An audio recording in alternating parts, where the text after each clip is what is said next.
We're going to solve another system of equations using matrices. We want to solve this system. 2x plus 2y minus 3z equals 5.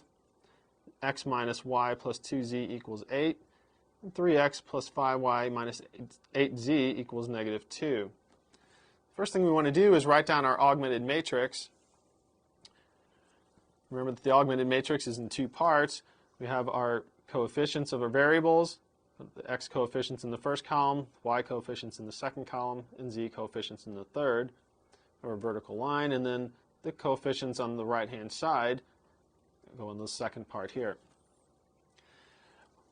Our goal when using matrices is to try to get this matrix into row echelon form. To do that, we need a 1 in this 1, 1 entry up here in this upper left corner. We can do that by switching the first and second rows. So we're going to say our new row 1 is equal to the old row 2, and our new row 2 is equal to the old row 1. If we perform that operation, we get the following matrix. Notice all we're doing is switching the two rows, so our old row 2 becomes our new row 1, and our old row 1 is our new row 2. We didn't change row 3, so we just rewrite that. We go on to another piece of paper.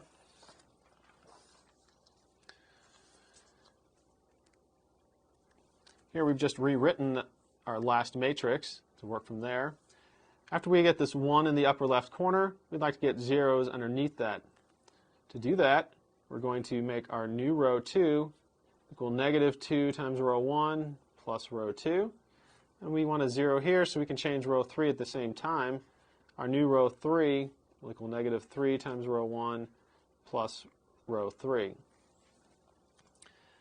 If we perform those operations, we get the following matrix.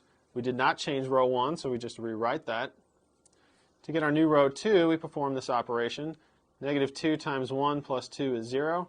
Negative 2 times negative 1 plus 2 is 4. Negative 2 times 2 plus negative 3 is negative 7. And negative 2 times 8 plus 5 is negative 11. To get our new row 3, we perform this operation. Negative 3 times 1 plus 3 is 0. Negative 3 times negative 1 plus 5 is 8. Negative 3 times 2 plus negative 8 is negative 14. And negative 3 times 8 plus negative 2 is negative 26. So now we have a 1 with zeros underneath it here. Our next step is to get a 1 along the diagonal in the 2, 2 entry. To do that, we'll multiply row 2 by 1/4. If we perform that operation, we'll get the following matrix. We have not changed row 1 or row 3, so we rewrite those. We're going to multiply row 2 by 1/4. 0 times 1/4 is 0. 4 times 1/4 is 1. Negative 7 times 1/4 is negative 7/4. And negative 11 times 1/4 is negative 11/4. We've got a 1 here. We'd like to get a 0 underneath it. To do that, we have to change row 3. So our new row 3 will equal negative 8 times row 2 plus row 3. If we perform that operation, we get the following matrix. We did not change row 1 or row 2, so we rewrite those.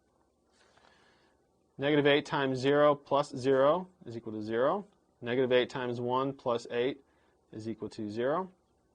Negative 8 times negative 7/4 plus negative 14 gives us 0. Negative 8 times negative 11/4 plus negative 26 is negative 4. Now at this point, we notice that this last row gives us the equation 0 is equal to negative 4. Well, 0 is not equal to negative 4, so this is a false statement or a contradiction, which means that this system has no solution.